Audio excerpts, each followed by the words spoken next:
dia a todos, meu nome é Roberto Cuosso, sou diretor executivo de inovação tributária da ANEFAC, sócio da área de R&D Tax Incentives e Tax Consulting na KPMG.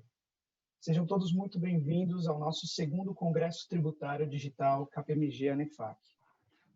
A ANEFAC, ao longo dos seus 53 anos, vem expandindo sua atuação para além das áreas de administração, contabilidade, economia e finanças. A entidade conta hoje com representatividade em sete grandes áreas de conhecimento, além das tradicionais já citadas antes, né? Hoje entregamos conteúdo de qualidade também para executivos das áreas de governança corporativa, tributos, tecnologia e capital humano. Cada uma das áreas possui uma vice-presidência, uma diretoria composta por executivos de mercado, que tem por finalidade elaborar estudos e conduzir discussões sobre temas de interesse da ANEFAC, dos nossos associados e da sociedade, com o objetivo de gerar conteúdos alinhados aos nossos propósitos. Agora, em julho, completaremos 1 ano e 3 meses da pandemia e isolamento social. Felizmente, o horizonte nos propicia uma visão otimista de melhora breve. Com tudo isso, a ANEFAC já está pensando em receber vocês no nosso tradicional congresso anual, que há 2 anos vem sendo realizado em formato 100% digital. Confira um pedacinho do que estamos preparando para vocês no ano que vem. Roda a vinheta, pessoal. Por terra, pelo mar ou pelo ar? Escolha como trazer sua família para o Porto Belo Resort e Safari. Este paraíso na Costa Verde, com todos os quartos de frente para o mar. Desfrute diversas opções de atividades ao ar livre e em contato com a natureza. Seus filhos vão amar o clubinho e o incrível safari. Faça sua reserva. Porto Belo, lugar de ser feliz.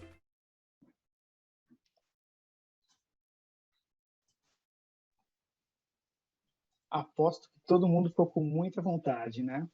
Bom, esperamos todos vocês conosco nesse grande evento. As inscrições serão abertas agora no mês de julho. Fiquem atentos, acompanhem nas nossas redes sociais e no site da ANEFAC.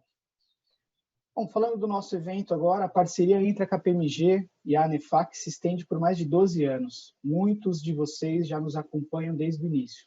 A última edição aconteceu de forma totalmente virtual, como essa, mas a nossa expectativa é de que já no próximo ano o formato anterior retorne e a gente possa fazer esse evento presencial em mais de 10 cidades do nosso país. Esse congresso conta com conteúdo técnico exclusivo da KPMG.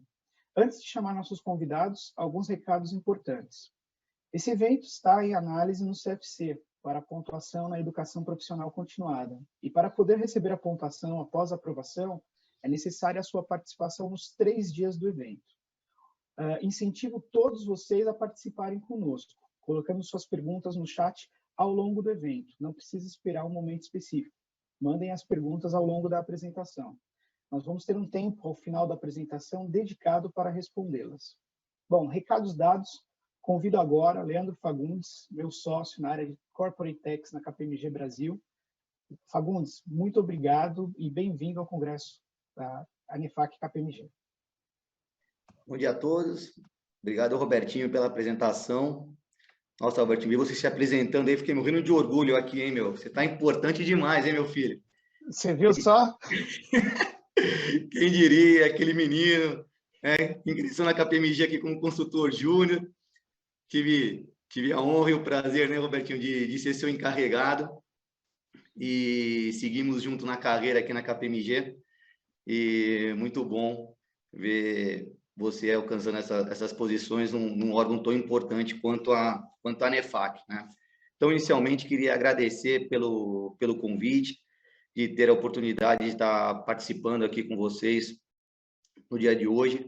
Para a KPMG é super importante ter essa oportunidade de apresentar, né, as principais novidades em relação à ECD e em relação à ECF. Como você bem comentou, né, eu acho super importante que as pessoas participem, né, tragam as suas perguntas.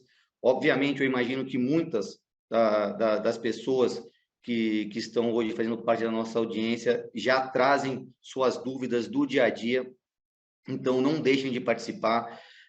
já podem ir colocando as suas perguntas, aquelas dúvidas que vocês já tiveram, já enfrentaram, né, ao preencher tanto a sua ECD, como aquelas empresas que já estão preenchendo a sua ECF, né? Eu costumo dizer que cada um desses eventos, nós profissionais da KPMG saímos maiores do que quando entramos, né? E isso só é possível por conta da participação de vocês, né? Quem está ali no dia a dia, quem está na linha de frente, quem está vivenciando o dia a dia e os desafios de preencher essas duas obrigações acessórias, que a gente sabe o quanto é complicado, o quanto é detalhado, né? Cada dia mais, dependendo da ajuda do nosso time de TI, das nossas empresas, para poder auxiliar no correto preenchimento. Então, além de ter que ter um conhecimento técnico sobre o assunto, né, no que diz a parte contábil, no que diz a área fiscal, a gente precisa também de um suporte de tecnologia muito grande para poder ser bem sucedido no preenchimento dessas obrigações acessórias. Como a gente sabe, a ECD ela foi postergada esse ano, né? Então, inicialmente o prazo previsto era final de maio, foi postergada para final de julho. A gente ainda não tem uma posição em relação à postergação da entrega da ECF, por hora continua com a data original, que seria o final de julho. Eu, particularmente, vejo que não seria possível não ter a postergação da ECF, eu acho que ele deveria ter pelo menos por um mês, né? Não faz nenhum sentido você coincidir o prazo limite da ECD com o prazo limite da ECF, então eu imagino que deva sair alguma coisa, e também não pode demorar muito, né? Para deixar para postergar 2 dias antes do prazo final de julho, talvez não ajude muitas empresas, mas eu imagino que deva ter uma postergação. E aí, o que deve ser avaliado para as empresas, principalmente aquelas que têm saldo negativo, por exemplo, que a gente sabe, para você poder utilizar esse saldo negativo, você só pode utilizar após a entrega da ECF. Então, ainda que venha a ocorrer tal postergação, não necessariamente seja algo mais benéfico para algumas empresas, né? Aquelas que têm saldo negativo, quanto antes entregar, né, antes você libera a possibilidade de utilização desse saldo negativo, principalmente para compensar esse imposto, esse saldo negativo com outros impostos administrados pela Receita Federal do Brasil. Bom, dito isso, pessoal, vou passar a palavra para o Tiago e para a Fernanda, que eles vão entrar, né, no material propriamente dito, e ao longo da apresentação nós vamos interagindo para acrescentando o que for sendo colocado por eles. Tiago, Fê, está com vocês.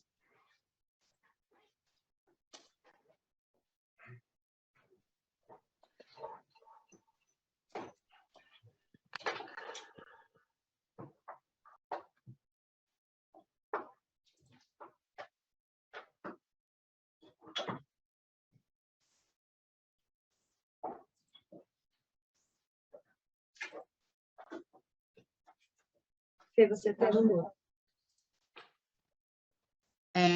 Agora a gente vai falar um pouquinho das considerações gerais, né, da ECD, né? A ECD, ela é parte integrante, então, do projeto SPED, como vocês sabem, e ela compreende os livros diários e seus auxiliares, o livro Razão e seus auxiliares, o livro Balancete Diários, Balança e fichas de lançamentos comprobatório.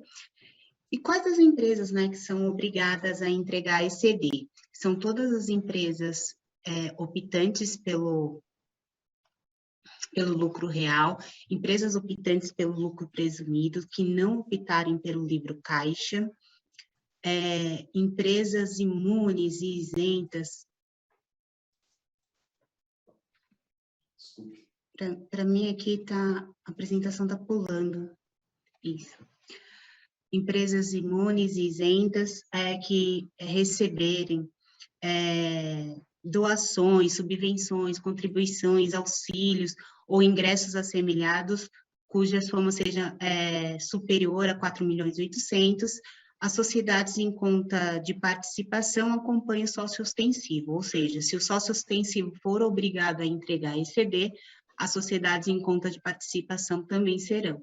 E a periodicidade é anual. Sim. Bom dia, pessoal. Tudo bom? Sou o Thiago Coelho, sou gerente de Techs aí da KPMG. Estou há 10 anos na KPMG, faço parte do time do Fagundes e da Casa. Então, o SPED contábil, basicamente, ele é composto por blocos. E cada bloco tem a sua quantidade específica de registros e tem a sua funcionalidade. Por exemplo, eu tenho o bloco 0, que apresenta os dados cadastrais da empresa. Você coloca o endereço, quem são os responsáveis, as pessoas que são vinculadas a essa empresa. Na sequência, a gente vem com o bloco C, que é as informações da escrituração contábil anterior, e aí a gente parte para o coração do SPED contábil, né, que é o bloco I, que é composto pelos lançamentos contábeis. É ali onde vai surgir os balancetes e vai ser a base para as suas demonstrações financeiras, que é o próximo bloco, bloco J. Tá? E, na sequência, para aquelas empresas que apresentam suas DFs consolidadas, tem a obrigatoriedade de informar o bloco K, tá? Que são os conglomerados econômicos. Não vamos passar registro a registro aqui, porque senão a gente ia ficar a tarde toda, amanhã e a tarde aqui. Então, a gente separou os principais registros e as principais dúvidas referente aí ao preenchimento da ECD. Tá? Antes disso, o prazo de entrega, como o Fagundes mencionou no início, era até o último dia útil do mês de maio. Para esse ano, ela alterou até o último dia útil de julho, certo? Para as situações normais. E tem os casos de eventos especiais, como, por exemplo, incorporação, fusão, cisão. Para aqueles fatos que acontecem de janeiro a junho, até o último dia útil do mês de julho daquele ano.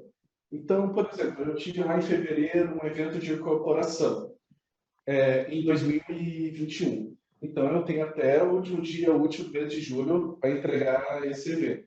Certo? E outra, para aqueles fatos que acontecem de agosto a dezembro, até o último dia útil do mês seguinte ao do evento. Tive um evento especial em outubro. Eu tenho até o final de novembro para entregar essa ECD de evento especial. Castro, eu falei um pouco do prazo de entrega. Você poderia falar um pouco sobre as penalidades da ECD? Claro. Com relação às penalidades, o manual prevê para as empresas que não cumprirem o prazo, uma multa equivalente a 0,02% por dia de atraso, calculado sobre a receita bruta da pessoa jurídica, que se refere à escrituração, limitada a 1% desta, né? No caso da ECD que contenha incorreções ou omissões, a multa equivale a 0,5% do valor da receita bruta aos que não atenderem os requisitos de apresentação dos arquivos. E para aquelas empresas que omitirem ou prestarem incorretamente informação, ela poderá estar sujeita a uma multa equivalente a 5% sobre a receita, sobre o valor da operação, limitada a 1% da receita bruta. Vale lembrar que essa multa, né, por atraso, ela não é gerada automaticamente, então, caso seja entregue a ECD em atraso, você precisará gerar o DARF, né, e aí tem redução de 50% antes de qualquer procedimento de ofício.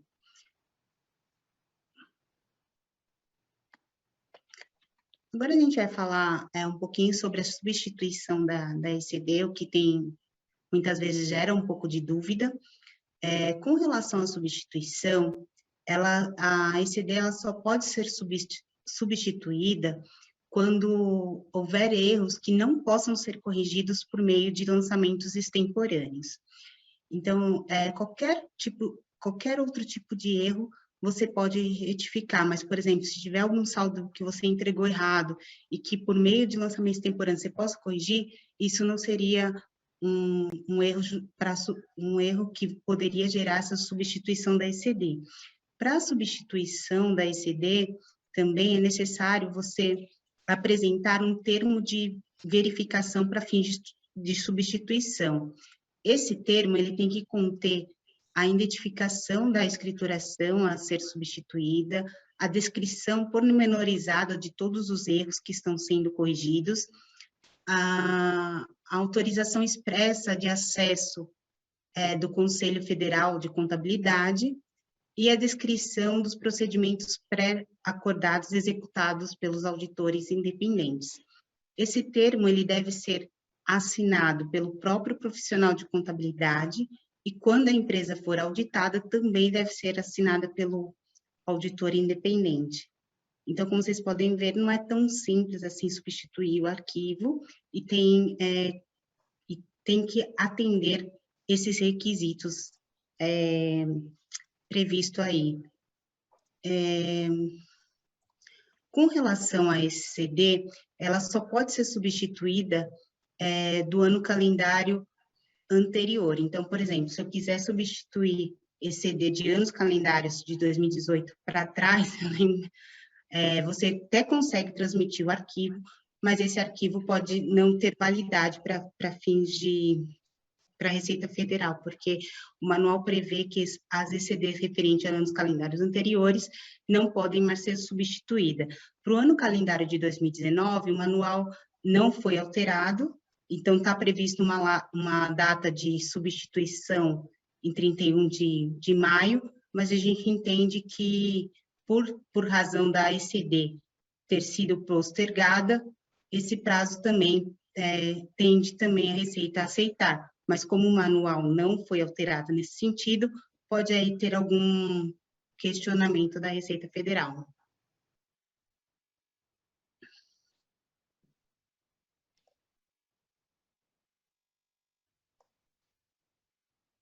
Agora com... Tiago, fala um pouquinho das mudanças que ocorreram na ECD para esse ano. Acho que para a ECD 2021, a gente teve bastante alteração em relação ao manual. Primeiro, a gente teve esclarecimentos no manual sobre a retificação. Como a Cássio falou, tem várias regras para você poder substituir uma ECD. O que o manual falou? Que não há necessidade de substituição da ECD por conta de alteração cadastral, desde que o último arquivo da ECD transmitida esteja com o cadastro atualizado. Então, a gente precisa tomar nota em relação a isso. Outro ponto, o pessoal tinha dúvida, era em relação a eventos especiais. Como eu vou colocar meu balanço, eu deixo zerado minha DF para eventos especiais? Aí ela fala que você precisa incluir um balanço específico até 30 dias antes do evento. Então, lá seu J100, seu J150, que é o balanço patrimonial, vai ter que ter esse balanço específico. Certo?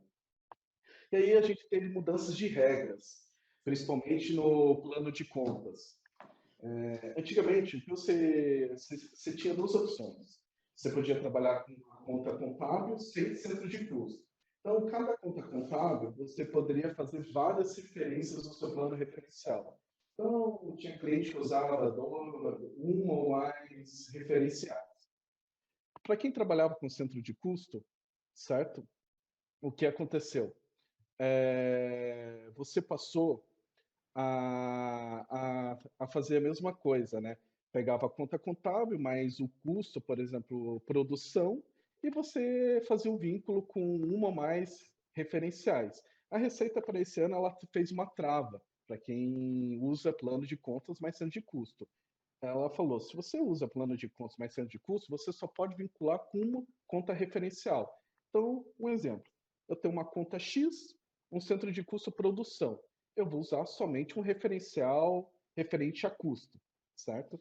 Essa mesma conta X, eu tenho um centro de custo administrativo. Eu vou usar uma referencial administrativa. Eu não posso usar no centro de custo administrativo duas contas referenciais. Ela travou, então, isso.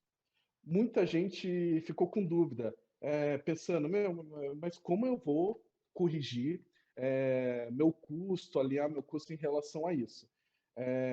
Se você trabalha com uma conta contábil e centro de custo com duas ou mais referenciais, realmente você vai ter que ajustar o seu sistema para alinhar com essa nova regra que a Receita fez aí no PVA da ECD. O outro ponto é em relação à importação da ECD do ano anterior. Além dela trazer os saldos contábeis e fazer o teste de saldo final igual ao saldo inicial, ela trouxe também o plano de contas, o DEPARA, né, o plano de contas referencial, e o código de aglutinação para a sua ECD. E qual é a consequência disso? Aumentou a sua volumetria do arquivo. Então, praticamente, você está pegando a sua ECD anterior cheia e está levando para a sua ECD nova. Além dessas mudanças, a gente também listou aqui as principais dúvidas e erros identificados na ECD. Primeiro, em relação à apuração trimestral, muita gente tem dúvida. Thiago, minha apuração do IR, eu tenho lucro presumido, eu tenho lucro real trimestral, mas eu entrego minha ECD de forma anual. Como que eu ajusto isso na minha ICF? Eu posso ajustar isso na ECD? Você tem duas formas. Primeiro, você pode entregar a sua ECD de forma trimestral, certo? Você atende o fisco, você atende a legislação fiscal, entregando trimestral, e você entrega uma anual. Então, você vai, falando aqui uns termos técnicos, você vai ter 4J100, né, 4 balanço patrimonial, que você consegue dividir os balanços trimestrais, e você vai ter um anual. Você tem essa opção, certo? E aí, quando você leva isso para a sua ECD para a ICF, você não vai ter nenhum ajuste lá, porque o resultado já está dividido de forma trimestral. Outro ponto é você entregou a ECD de forma anual, certo? Levou para a ICF. Na ICF você vai ter que fazer os ajustes. A ICF consegue dividir o resultado de forma trimestral, porém você vai receber uma advertência na ICF falando que o ativo e passivo não estão fechando. Aí você pode fazer um ajuste, né? Porque a diferença desse ativo e passivo é exatamente o resultado do trimestre.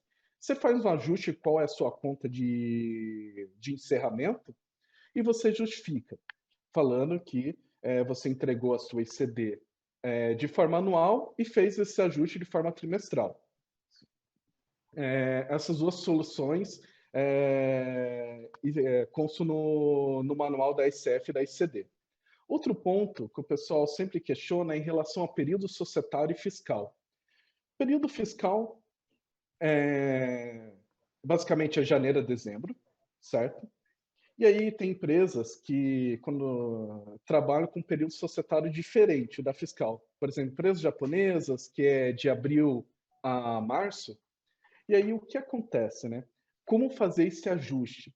Você precisa entregar sua ECD de acordo com o seu exercício social. Mas, Thiago, como que eu sei que eu estou fazendo certo? Pega seu contrato social, seu estatuto social, veja lá na cláusula de encerramento de exercício social. Qual é o período do exercício social?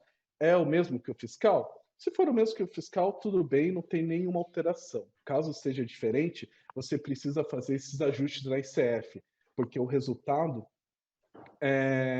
ele não vai compreender de janeiro a dezembro. Tá? Então, a gente precisa tomar muito cuidado em relação a isso. Mas, Thiago, eu vi aqui que o meu exercício social é diferente do fiscal, mas eu estou entregando a sua ECD de janeiro a dezembro para atender o fisco. A gente levanta um ponto de alerta, um ponto de atenção em relação a isso. Você está atendendo para fins fiscais, porém você não está atendendo a legislação societária. A gente precisa tomar muito cuidado em relação a isso. Outro item é em relação à substituição da obrigação acessória. Como a Castro mencionou anteriormente, você tem várias regras para você poder substituir, certo? Você não pode lançar alteração de lançamentos contábeis, de saldos contábeis. Você não pode fazer substituição. Mas você foi lá e fez a alteração, retificou e o PVA aceitou. Aí você vai ficar feliz da vida. Não, entreguei, consegui retificar. Existe uma norma, tem um artigo da IN que fala que, apesar do PVA aceitar, você conseguir transmitir isso, em caso de fiscalização, essa substituição do livro ela pode ser nula. Então, tomar cuidado. Você pode ficar feliz no primeiro momento que conseguiu ajustar, mas depois você pode receber aí uma atuação e ainda a sua ECD ser anulada em relação a isso. E o próximo item são operações com pessoas vinculadas, né? É o famoso registro da ECD 0150 e 0180. Você precisa informar todas as operações com pessoas vinculadas, coligadas, controladas, matriz no exterior, e também operações com pessoas situadas em países de tributação favorecida. E como você pode verificar isso? A sua empresa lá tem um cálculo de transfer price, o Conte e a Vancini vão falar mais para frente sobre isso. Você tem um cálculo de transfer price, você tem uma lista de pessoas vinculadas, coligadas. Pega aquela lista, veja se você está informando todos os dados dessas pessoas no registro da ECD. É uma dica, que é o 0150 e o 0180. Além disso, você, efetuando o cadastro dessas pessoas, você precisa vincular os lançamentos contábeis, tá, dela. Você colocou um lançamento, você tem que colocar o código desse participante, tá, identificar. E aí, na sequência, a gente tem plano de contas completo, né? Acho que desde 2018 o manual alterou essa tratativa do plano de contas completo. Você só pode informar as contas que foram movimentadas no período, ou aquelas que tiveram saldo. Se não tem movimento, mas tem saldo inicial, e consequentemente vai ter o saldo final, você só pode colocar elas. Caso contrário, você está em desacordo com o que o manual pede. E aí você entra naquelas questões de preenchimento incorreto da sua ECD. Outro item, em relação à não inclusão das notas explicativas. De acordo com o artigo 172 da Lei 6.404, a composição das demonstrações financeiras, no encerramento do exercício social, você precisa colocar seu balanço patrimonial, seu BP, sua DRE, demonstração do resultado, a DMPL ou DLPA, que exige. Além disso, as notas explicativas. Essas notas elas são imputadas na ECD por meio do J800 e você precisa fazer as referências no seu balanço patrimonial, DRE, DMPL ou DLPA. A gente precisa tomar nota em relação a isso. Aí vocês vão perguntar, a legislação pede para colocar e você precisa. Muita gente não coloca. Ou simplesmente, quando você for colocar, aquelas empresas que são auditadas, coloca o book da auditoria, que já atende praticamente todos os requisitos. Outro item, divergência entre DF versus ECD. Todos sabem que quando você vai montar uma DF, publicar uma DF, você faz algumas reclassificações, você unifica alguma conta do ativo que vai para o passivo, mas você precisa refletir isso na ECD. O seu balanço patrimonial, sua DRE na ECD tem que ser exatamente igual que está na sua DF. Até questões de estrutura. Se você usa uma estrutura de 3 níveis na sua DF, por que não usar 3 níveis na sua ECD? E o próximo item é em relação ao níveis das contas contábeis. Tem um comunicado técnico que ele fala que o plano de contas precisa ter no mínimo 4 níveis. Então, vamos lá, eu tive o ativo, primeiro nível, circulante, segundo nível, disponibilidade, terceiro nível, aí chego no quarto nível, por exemplo, caixa, essa conta analítica. O que acontece é que algumas empresas têm contas analíticas a partir do segundo ou terceiro nível, tá? E isso está incorreto, de acordo com o comunicado técnico. Então, a gente precisa ter atenção em relação a isso, ou até reestruturar seu plano de contas, tá? E, na sequência, a gente tem as assinaturas dos responsáveis pela ECD. Embora o fisco exija que basta ter um ECNPJ e o eCPF do contador, você consegue transmitir a ECD, ela deixa uma mensagem bem clara que, além disso, você precisa ter as assinaturas das pessoas responsáveis pelos livros por força de contrato social ou estatuto. Então, a gente precisa tomar cuidado em relação a isso. Eu assinei o ECNPJ, o contador, eu atendi a entrega da ECD. para fins fiscais você atendeu, mas para questões de legislação societária, você precisa tomar nota em relação a isso, ver quem são os administradores responsáveis e fazer a assinatura. Basicamente, pessoal, da ICD é isso, tá? Essas dicas. Mandem suas dúvidas. No final, aí, o Poço e o Fagundes vão falar aí para a gente suas dúvidas, suas perguntas. Como eu falei, não vamos passar a tarde inteira aqui falando da ICD, que esse não é o objetivo. Aí, partindo da ICD, você tem aí a próxima obrigação, que é a ICF, né? Como a Castro mencionou no início, o conceito da ICD, a ICF é a mesma coisa, né? Vem do projeto do SPED, era antiga da IPJ, acho que o Puosso, o Fagundes eram dessa época, né? Da famosa DIPJ. E a ICF veio, assim, o objetivo era promover a integração do fisco e padronizou, né? Hoje a gente tem um plano referencial, quem fazia DIPJ, cada um fazia de um jeito, não tinha um controle. O fisco não tinha esse controle tão detalhado quanto tem hoje na ICF. A periodicidade é anual e as empresas obrigadas são aquelas tributadas pelo lucro real, arbitrado ou presumido. E tem algumas... as empresas que estão no Simples Nacional não precisam entregar porque é uma obrigação específica. Aquelas que têm órgãos públicos, autarquias e fundações públicas não precisam entregar ICF. Também aquelas empresas que estão em situação inativa, que elas não precisam entregar. Que isso, essa declaração específica lá na DCTF. E para quem tem as sociedades em conta de participação, SCP, ela segue o sócio ostensivo. Se o sócio ostensivo entrega a ICF, a SCP também vai entregar a sua ICF. O prazo de entrega. Como o Fagundes disse, por enquanto a gente não recebeu ainda a notinha de prorrogação. Estou torcendo. O ano passado, se você pegar, foi no dia 15 que o comunicado saiu. Então, assim, hoje é dia 12, então vamos esperar ali até quinta-feira ali sai essa nota aí. Espero. Então, assim, não saindo essa nota, o prazo real aí é 30 de julho, último mês de julho aí, para entregar.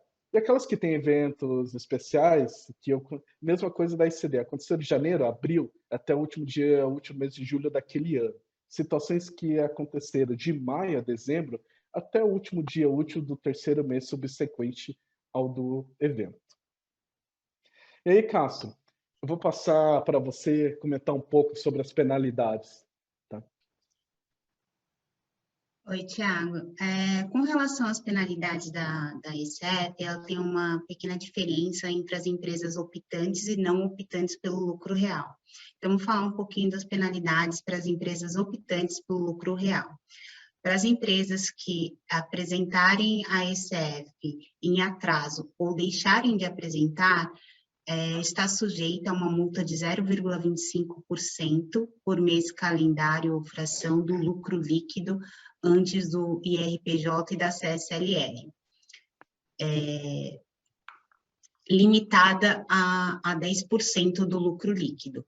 Caso a ICF contenha incorreções, omissões, a multa é de 3% do valor omitido, inexato e correto. Essa multa, ela está limitada a R$100 mil para as pessoas jurídicas que oferirem uma receita bruta igual ou inferior a 3.600.000 e a R$5 milhões para as pessoas jurídicas que tiverem oferido uma receita bruta superior a 3.600.000. Já no caso das empresas não optantes pelo lucro real, a multa para as empresas que deixarem de apresentar a ICF equivale a 0,5% do valor da receita bruta, no período a que se refere à escrituração. Para as empresas que apresentarem a ICF em atraso, está sujeita a uma multa de 0,02%, calculada também sobre a receita bruta, no período a que se refere à escrituração, limitada a 1% dessa. E caso a ECF contenha incorreções ou omissões, pode acarretar na imposição de multa de 5% sobre o valor da operação incorreta ou omitida, limitada a 1% do valor da receita bruta. Essas multas, elas também têm os mesmos limitadores que eu mencionei para as empresas optantes pelo lucro real. Então, como vocês podem ver, as multas são bem pesadas com relação ao atraso, então ficar esperto e torcer aí para que a Receita Federal postergue o prazo, e caso não postergue, vocês se preparem para entregar aí em julho, mas estamos aqui na torcida que essa semana deve sair essa postergação tão esperada aí. Pode passar para o próximo slide, Ti, por favor. Ti, você pode falar um pouquinho sobre o que é requerido para fins de ECF? Então, pessoal, a gente comentou lá dos blocos da ECD, hoje a gente vai falar dos blocos aí também da ECF, né? Então, é a mesma estrutura, né, do projeto SPED. Então, a ECF tem praticamente aí vários blocos e cada bloco tem a sua funcionalidade. Vamos para o bloco 0, é referente aos dados cadastrais. Tem a parte dos blocos contábeis, que é o conjunto do bloco, C, J, K, L. Tem os blocos tributários, aí a puro lucro real, tem um bloco específico, o M e o N. A puro presumido, tem um bloco específico, o P, imunes e isentas. E aí a gente entra em outras informações, que são o bloco X, Y, tem o V, né, que é o DEREX, e o W, que é a declaração país. O saldo-se. Com que você... Uma notificação, obviamente, com o envolvimento da pessoa, do fiscal, ele não vai se limitar a verificar aquela inconsistência gerada por essa análise de primeiro filtro, que a gente chama, né? Ele vai fazer uma análise mais detalhada e aí sim passa a abrir a fiscalização e ter acesso a todas as informações do contribuinte. Então, eu costumo brincar que nessa primeira etapa de fiscalização, a informação ela nem precisa estar correta, desde que ela esteja consistente. Ou seja, se eu errei em um bloco, eu tenho que cometer esse erro em todos os blocos, de tal forma que fique consistente. E se errei na ECD, eu erro na ECF, para também deixar a informação consistente. Obviamente que é uma brincadeira, né? A informação ela tem que estar precisa, mas o que acaba acontecendo é que nessa primeira análise, essa consistência ela é super importante. E o que a gente tem percebido é que é tão complexo a forma de preencher hoje as obrigações acessórias que dificilmente uma pessoa, sem ajuda de tecnologia, consegue fazer todas essas amarrações. Então, acaba passando, né? Sempre acaba passando. Então, o que a gente sugere fortemente é que antes da entrega dessas obrigações acessórias, as empresas contem com alguma ferramenta eletrônica para fazer essa primeira checagem e se assegurar que esse primeiro filtro vai ser bem sucedido ao ser entregue essas obrigações acessórias para a Receita Federal. No caso da KPMG, a gente conta com o nosso KTEX, que é a nossa ferramenta que faz todos esses cruzamentos, antecipando assim o trabalho que vai ser feito pela Receita Federal, né? Temos também uma ferramenta que nos auxilia nos trabalhos com relação ao preço de transferência, e aí vou passar a palavra para o Henrique comentar um pouquinho sobre essa ferramenta também. Legal, Fagundes, obrigado. Bom, eu diria que é impossível fazer um estudo de preço de transferência do Brasil sem ter um software, né? A gente tem não só as exigências aí do próprio bloco X, mas também da Instrução Normativa 1870, né? Que traz uma complexidade muito grande de controle de estoque e ajuste fiscal, né? Então, o volume de informação manipulável, principalmente no caso de empresas que manufaturam, é enorme, né? É muito grande mesmo, né? E acho que também a gente tem que pensar em um volume de informação que tem que ser imputada na própria ECF, né? Ninguém quer digitar lá item a item, código de produto, descrição de produto, preço praticado, parâmetro, método. Então, é realmente um trabalho muito árduo, né? E E não basta ter uma ferramenta, né, de cálculo, a gente tem que passar por muito update, muita alteração, muita melhoria, porque isso, a Receita Federal publica todo ano alguma coisa nova aí que a gente tem que se adaptar, né? Então a gente tem aí uma ferramenta que é o K-Tax Transfer Pricing, né, que é extremamente robusta, né? A gente tem essa ferramenta há 15 anos, nós utilizamos para todo o trabalho de compliance, né? Ela permite acesso à preparação de cálculo, a geração de relatório, a geração de arquivos necessários para esse ECF, traz dashboards, né, que é muito interessante, porque ele traz uma forma de visualizar informações, não da maneira que a Receita Federal exige, mas da maneira que a empresa quer ver, né? Não necessariamente só um ajuste fiscal por produto, mas também que fornecedor que está me trazendo aquela exposição, né?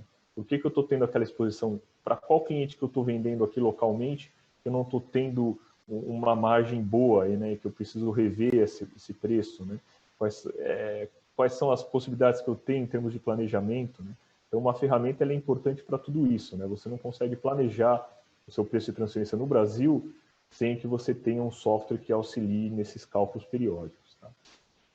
Então, essas foram breves aí explicações sobre a ferramenta, né? Eu agradeço mais uma vez a todos e a gente fica à disposição.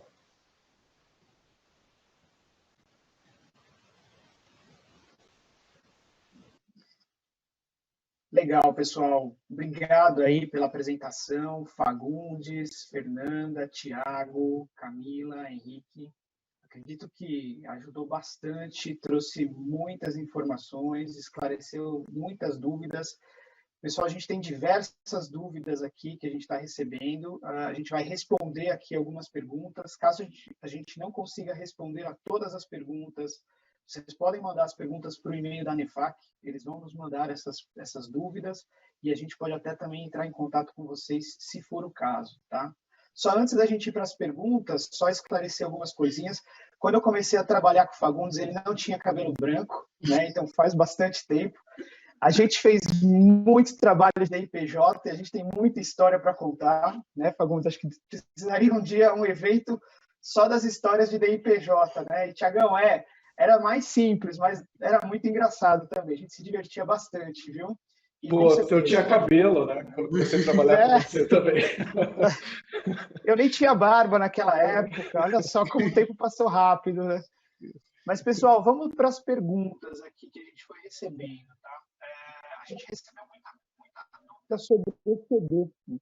E Tiago, Fernanda, talvez ficar um pouco direcionado aí para vocês. A primeira pergunta que a gente recebeu é da Luciane. Ela comentou aqui o seguinte: bom, provavelmente está ligado à parte da diferença do período societário para o período fiscal, né? Então, se o período societário, por exemplo, for de novembro a outubro, a ECD deve ser entregue deste período? Acho que você pode responder, Tiago. Sim, precisa ser entregue nesse período, tá? Se for de novembro a outubro. Praticamente, você está atendendo a legislação societária, e aí o que você precisa, né? Você vai ter duas ECDs, uma compreendendo de janeiro a outubro, tá? Que compreende aí a primeira parte, da parte final do seu ano societário, né? E a segunda ECD é de novembro a dezembro, tá? Que compreende a primeira parte do seu novo ano societário. Aí, quando você leva esse período de janeiro a dezembro para a ICF, obviamente, o teu resultado de janeiro a outubro, ele está acumulado pegando o de novembro e dezembro do ano anterior. Então, você vai ter que fazer esse ajuste, eliminando esse resultado do ano anterior e incluindo o resultado de novembro a dezembro desse ano, tá? Para que fique correto o seu resultado do exercício fiscal, tá? Esse ajuste que é feito na ICF, você vai precisar justificar, colocar como justificativa período societário diferente do período fiscal, e é permitido isso pela legislação, tá? Legal. Mais uma dúvida aqui sobre ECD, né? Dúvida do Rodrigo. Se eu entregar em atraso a ECD sem movimento, eu devo pagar a multa? Se sim, qual será o valor dessa multa?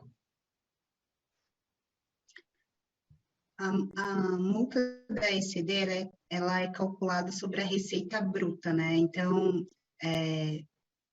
a princípio não teria base de cálculo para você fazer o cálculo dessa multa, né? Entendo que se ele não teve movimento, na verdade, ele deveria entregar uma DCTF como inativa, e aí você estaria desobrigado a entregar ECD. Acho que, complementando o que a Cássio disse, acho que precisa verificar qual o motivo dela estar sem movimento. Ela não está enquadrada como inativa, ela pode ser caracterizada como preenchimento incorreto e, ela precisava entregar como inativa. A gente precisa verificar isso. Se realmente ela não teve movimento, eu acho que e aí entraria como inatividade, então precisa avaliar e você teria o risco em outro tipo de multa, por exemplo, na DCTF. Exato. Mas aí, se ela de fato estiver inativa, ela não estaria nem obrigada a entregar a ECD, né? Legal. Bom, as dúvidas não param. Vamos lá. Uma dúvida sobre transfer pricing, aí para o Henrique e para a Camila. Eu sou uma empresa brasileira, é uma dúvida da... Deixa eu só pegar o nome, da Miriam. Isso, Miriam. Sou uma empresa brasileira controlada 100% pelo meu acionista estabelecido no exterior, Canadá. Eu preciso preencher o registro W, país a país? Obrigado, Miriam, pela pergunta. Depende, né? Depende. Se o Canadá está entregando essa obrigação, né? Não há necessidade do Brasil preencher. O Brasil preencheria ali informações básicas de quem entregou, são pequenas questões ali que você tem que preencher, basicamente informando quem entregou. Se o Canadá não está entregando essa informação, aí sim é a empresa brasileira que deve entregar o bloco W localmente. Mas note que a gente tem ali um threshold, né? A empresa tem que ter um faturamento aí, o grupo, o conglomerado tem que ter um faturamento aí de no mínimo 75 milhões de euros, né? Então é um valor bastante relevante. Então é importante a gente verificar se primeiro é o caso da empresa, né, Miriam? E o segundo ponto é se o Canadá está entregando ou não. Eu acho, Henrique, que até tem uma outra dúvida, deve ser da própria Miriam, que está relacionado a isso, talvez só para você terminar a resposta, né, que ela comenta aqui, né, se poderia explanar um pouco mais sobre as opções do bloco W relativo ao campo responsável pela declaração país a país. Como saber qual opção devemos selecionar? Acho que está relacionado com o que você acabou de falar. Exatamente. Na verdade, quem é obrigado a entregar a obrigação é o headquarter, né? Então, isso é bastante claro. Ele só não entrega se ele eleger uma empresa substituta para isso, né? Que eles chamam de surrogate entity, né? Então, muito provavelmente o Canadá está entregando essa obrigação, porque se ele não estivesse entregando essa obrigação, ele informaria a empresa brasileira e exigiria que a empresa brasileira entregasse. Tá? Então, é exatamente isso. É quem está entregando. Se o Canadá está entregando, não tem problema nenhum. Não precisa entregar no Brasil. Legal. Pessoal, mais uma dúvida sobre ECD. O ECD realmente está pegando aqui. A dúvida da Adriana. A multa da ECD não gera de forma automática? Como realizar o cálculo ou aguardar o fisco enviar? Acho que a pergunta é no sentido de como que ela apura essa multa, se a multa é gerada automaticamente ou se o fisco acaba autuando a empresa. Não, a multa ela não é gerada automaticamente, e aí o percentual, né, da multa por atraso é 0,02% calculado sobre a receita bruta, e aí você tem um código de DARF específico para essa multa, não me recordo o código certinho, mas ela que tem que fazer o cálculo e ela mesma fazer o preenchimento do DARF e efetuar o pagamento. Lembrando que tem os 50% de desconto, né? Exato. Antes de qualquer procedimento de ofício, se eu fizer o cálculo da multa, eu posso descontar 50%. Bacana. Uma pergunta agora sobre a ECF. Pergunta do Joubert. Tarifas bancárias entram no campo Y520? No Y520 é um registro específico para pagamentos pagamentos ou rendimentos efetuados no exterior. Então, se tiver um contrato de câmbio atrelado a essa tarifa, sim, mas acho que é difícil, né? Enfim, mas todos o que você precisa informar, então, no Y520, é qualquer tipo de pagamentos e rendimentos atrelados a contratos de câmbios, ou seja, feitos no exterior. Legal. Mais uma pergunta. Acho Ô, que Roberto, Oi. desculpe interromper, só um ponto aí que é importante, corrigindo, né? São 750 milhões de euros, não 75 milhões de euros. Então, o conglomerado multinacional tem que ter 750 milhões de euros de receita para que seja obrigado a entregar essa obrigação. Legal. Boa, Henrique. Obrigado. Obrigado. Uma perguntinha aqui envolvendo ECD e ECF. Quando é solicitada a assinatura, temos como colocar a dos representantes legais? Realmente sempre envio somente o CNPJ e do contador. Também uma pergunta, acho que da Miriam. Consegue ajudar com essa, Thiago, Fernanda? Opa, sim, Miriam. Miriam está nos enchendo de perguntas. Isso aí, isso é muito bom. Miriam, isso acho que faz 2 anos que está no manual. Ela fala que você precisa colocar para atender a legislação societária. Então, vale a pena prestar atenção nesse item. Se os administradores, as pessoas responsáveis pela assinatura, não tiver o eCPF, correr para buscar e fazer essa assinatura para atender a legislação societária. O manual deixa bem claro, né, Poço, que ela pode se tornar inválida para outros fins, quando não tem assinatura dos responsáveis. Boa. Pergunta agora que acabou de chegar do Alexandre. Posso antecipar a entrega da ECF para me beneficiar do saldo negativo? Pergunta interessante essa, Alexandre. Deixar essa para o Fagundes. Qual que foi a pergunta?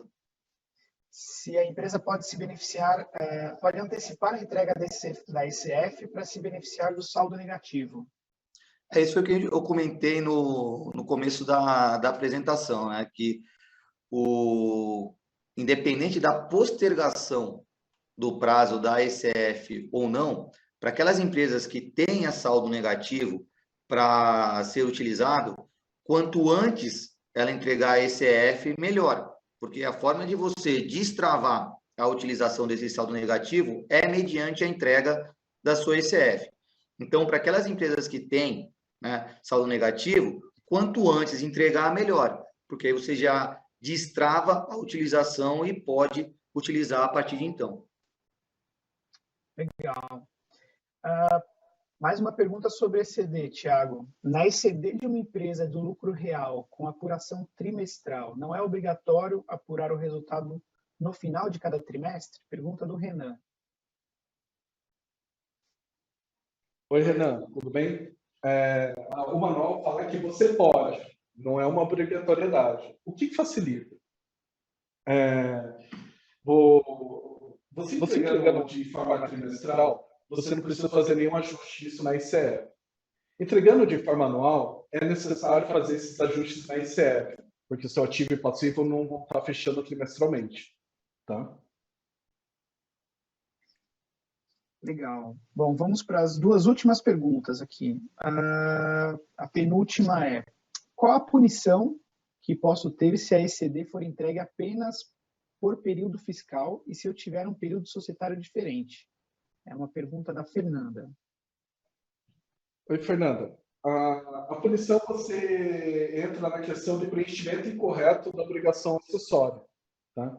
Eu acho que, caso vocês podem me ajudar, qual é o percentual? Acho que é 0,5% da receita bruta. Exatamente. Deixa eu só ver aqui certinho, checar o percentual, mas a multa seria por informação omitida, inexata ou incorreta. Aí, Poço, se você me permite, tem uma pergunta muito clássica que o pessoal faz em ICF, é a famosa compras por diferença. Eu queria até passar isso para o Fagundes, ele conta uma história muito engraçada, desde a DPJ, as compras por diferença. Na verdade, desde a época da DPJ, a gente enfrenta discussões com relação a esse issue, né? Então, todo e qualquer trabalho de revisão, tanto de IPJ quanto de ECF, você pode não ter nenhum ponto, mas sempre um único vai existir, que é o tal compras por diferença. Isso acarreta por quê? Muitas empresas que têm o seu sistema de custeio, né, através de absorção, por exemplo, acaba não conseguindo identificar naquelas linhas que estão dispostas na ECF, exatamente aonde alocar essas diferenças. E aí acaba alocando essa diferença na linha de compras por diferença, né? Na linha de outras, né? Na verdade, que acaba fechando o custo por diferença. Esse é um procedimento que a gente entende, não vou dizer adequado, né? Porque não é isso que está previsto no manual, mas é o que pode ser feito para que se feche o custo e aquela ficha e aquele bloco seja preenchido. O que a gente recomenda é que na linha de outros fique apenas aquilo que, de fato, eu não consegui alocar nas linhas anteriores. Porque, às vezes, o que acontece é você ter um número muito expressivo na linha de outros. E isso, obviamente, chama a atenção do fisco e está claro que aquilo foi alocado não respeitando, né, o que está disposto no manual de preenchimento. Então, sempre vai ter um saldo nessa linha. Agora, o importante é que não se ache métricas e justificativas mirabolantes para chegar nesse valor naquela linha, né? O ideal é que você faça as alocações corretamente e aquilo que sobrar vá para aquela linha, né? Uma vez esse valor sendo, vamos dizer assim, o residual, né, ou seja, um valor pequeno, pouco provável que você tenha que responder amanhã ou depois, né, durante uma fiscalização, com relação a esse valor. Lembrando que aqui a penalidade vai ser aquela do percentual sobre a informação inexata, incorreta na ECF. Então, esse é um ponto que sempre vai existir, porque não tem como você fechar aquela ficha de custo sem fazer esse pequeno ajuste na linha de outros, mas, novamente, se assegure que o valor que vai ser alocado lá é um valor muito pequeno, né, e, na maioria das vezes, menor do que vai estar classificado nas demais linhas, né? Só tome cuidado e fique atento se esse valor for um valor expressivo, né, chegando a ser, muitas vezes, maior do que a somatória até de diversas outras linhas desse bloco. E aí, com certeza, você pode enfrentar algum problema e algum questionamento com relação ao preenchimento dessa forma. A linha de outros é problema desde quando surgiu a linha lá na DIPJ datilografada ainda, né? Entregue em disquete.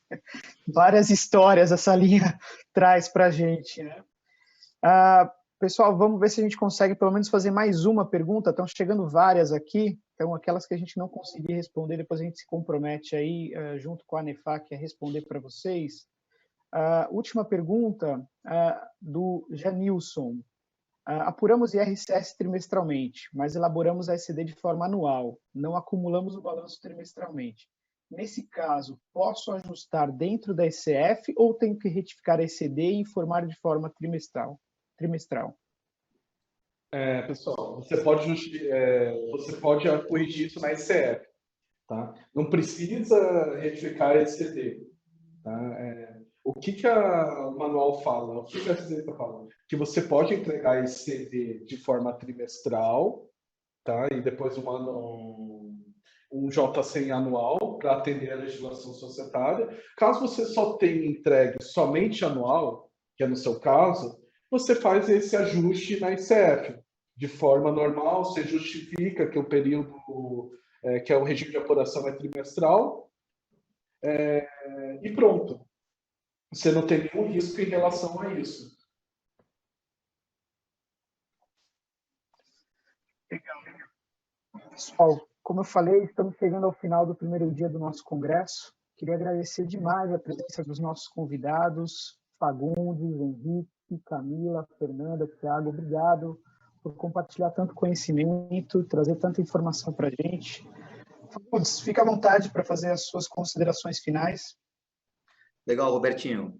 Bom, em nome da KPMG, né, em nome de todo esse time que tá aqui hoje, né, gostaria mais uma vez de agradecer pelo convite. Para a gente é sempre uma satisfação enorme ter esse bate-papo aí com os participantes. Agradeço demais as perguntas que foram feitas. Como você muito bem colocou, né, Roberto? A ideia é que nenhuma pergunta fique sem resposta. Então, junto com o time da NEFAC, vamos procurar responder todas as perguntas que foram feitas e desejar boa sorte aí para quem ainda não concluiu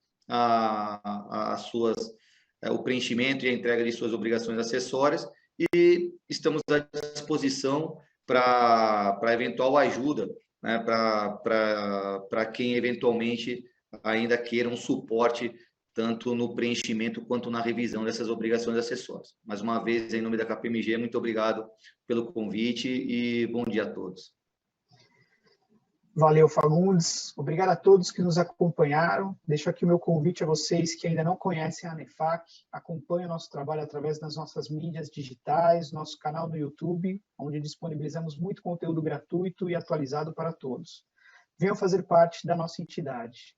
Nosso próximo encontro será na quinta-feira, 15 de julho, a partir das 9 horas da manhã, quando falaremos sobre oportunidades tributárias e atualizações sobre a reforma tributária. A gente vai ter um time aqui da KPMG de especialistas tratando desses temas. Então, não percam, espero vocês na quinta-feira. Um grande abraço. Tchau, tchau.